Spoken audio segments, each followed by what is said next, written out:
is a concrete jungle, yet it is rich with history and beautiful scenery. Just a few train stations away and you're at a museum, or hop on a bus and go on a hiking trail in the woods. This week on DV, we're learning about the efforts of many who help preserve heritage and conserve nature in Hong Kong. Let's check in with Des, first in Tai O.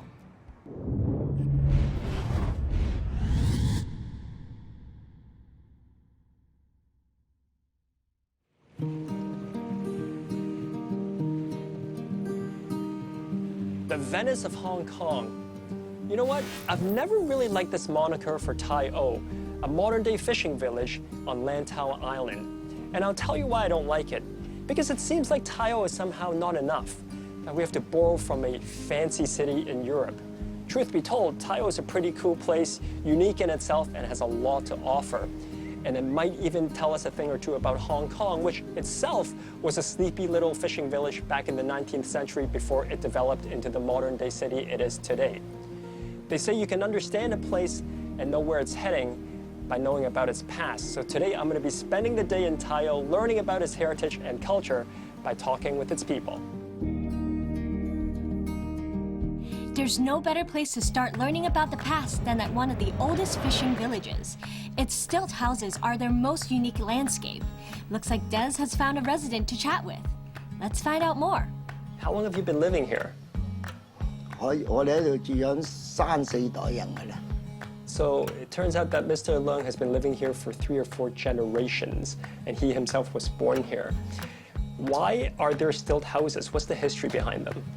喺國內嗰度咧做耕種嗰時候咧，農民漁民啊嗰啲河口啊就做生意。嗰船爛嗰時候啦，咁咪將隻新船嗰隻船就泊喺度啊，即一樣爛㗎。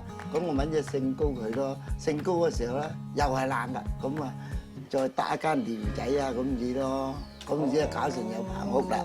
Oh, so the way stilt houses came about, it was by accident. They didn't build the houses. What happened were there were day laborers who came from the mainland and they were working in this area and their boats would break down, there'd be holes in them, and they'd just leave them on the side of the shore and then they'd get a new boat, and then eventually the old boat got more and more beat up and they put it up on stilts to protect it from the elements, and then more old boats broke down and they put it more on stilts, and eventually they built covering on top of the boats, and that's how these stilt houses came about.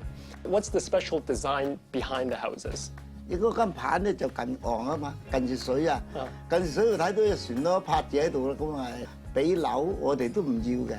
So the design of the house, you see there's an area here where the boats can actually come right up to the house. And Mr. Leung was telling me the boat obviously is their livelihood, it's their tool, it's for their trade. And so it's really valuable, and it was really important for them to keep an eye on this asset. And before they said, you know, there'd been offers for them to give up their stilt houses to move into permanent housing, but they're like, no, we can't do it because we have to be close to the boats to keep an eye on them.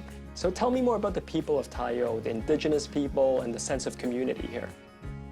嗱舊時咧，我哋漁民咧係好多陸上嗰啲人蝦我哋嘅，有啲人組織起嚟咧搞間漁民互助社，咁至咧嗰啲漁民嘅團結咯。 So Mr. Leung tells me there's a really strong sense of community in this place, and it's not surprising for a place like this. But how that came about was the people who were in the fishing business, when they first came here, they got bullied by the local residents, and so they had to kind of form together, and eventually a fishermen's association was formed.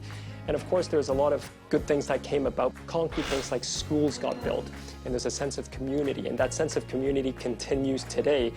我哋啲漁民咧就好樂意幫助人嘅，同啲老人家啊，將啲棚屋啊低啊，將啲雪櫃啊打風嘅時候升高啊，我哋一樣係好樂意做嘅。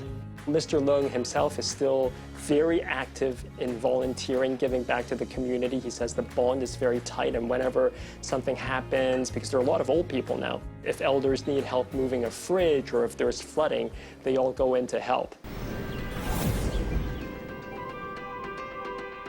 Melanie, it's great to see you. Let's start with a basic question.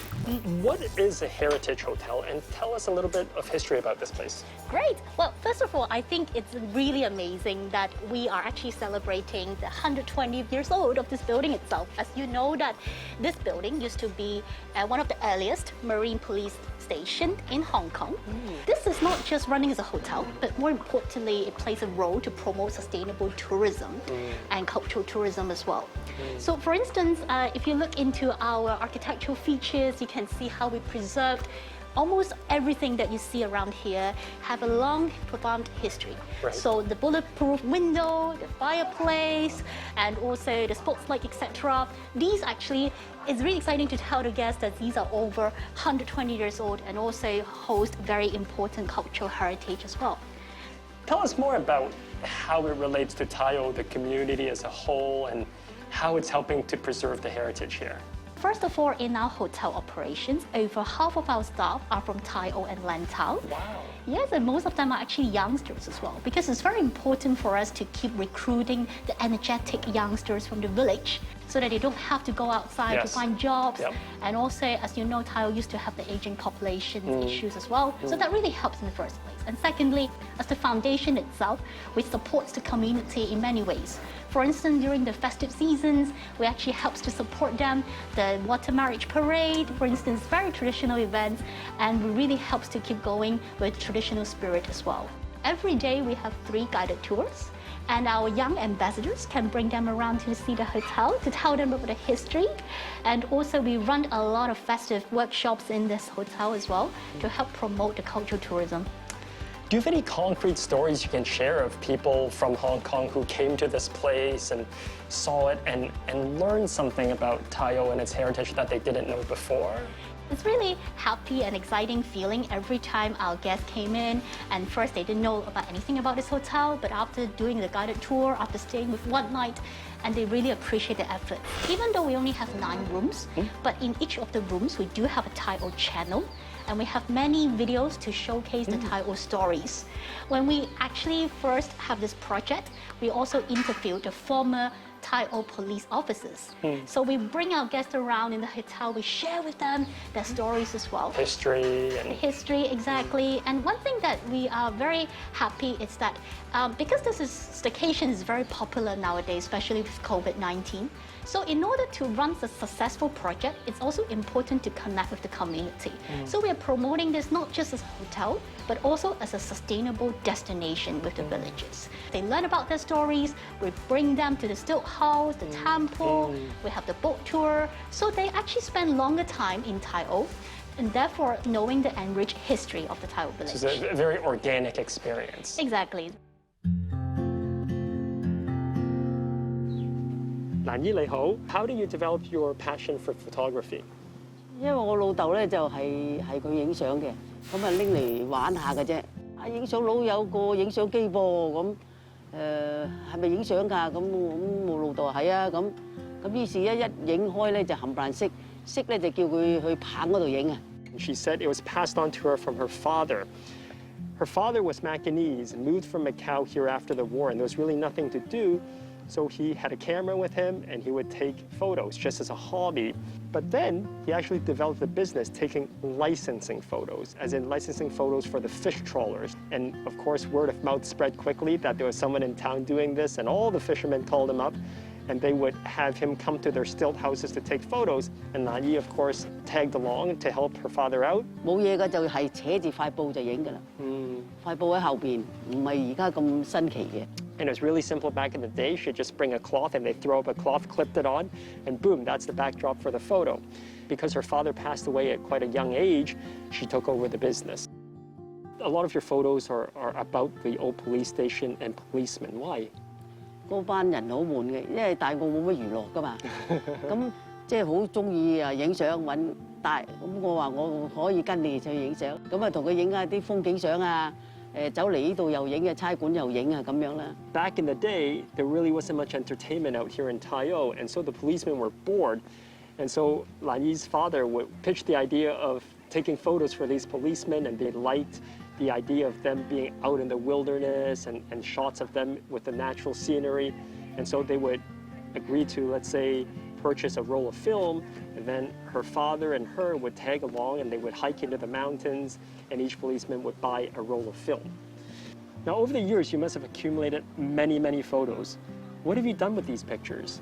咁我諗住咧都係送翻晒俾佢哋。喺大會堂嗰陣時租咗幾個鐘，咁佢冚唪唥攞嚟睇過晒，咁佢係佢自己就要，唔係佢自己就唔要。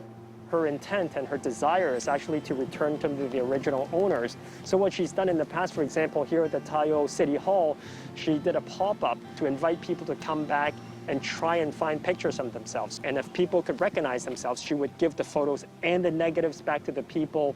有啲咧佢識嘅咧，你好似拎翻香港仔啊、鴨脷洲嗰啲，佢揾翻啲移民，即係佢以前佢哋識嘅朋友，就幫我送翻晒俾佢哋。Some of the original residents here have moved on to places like Ap Lei Chau, and so sometimes friends would come and they would recognize friends or relatives in the photos, and she would also give away the negatives to those people to give back.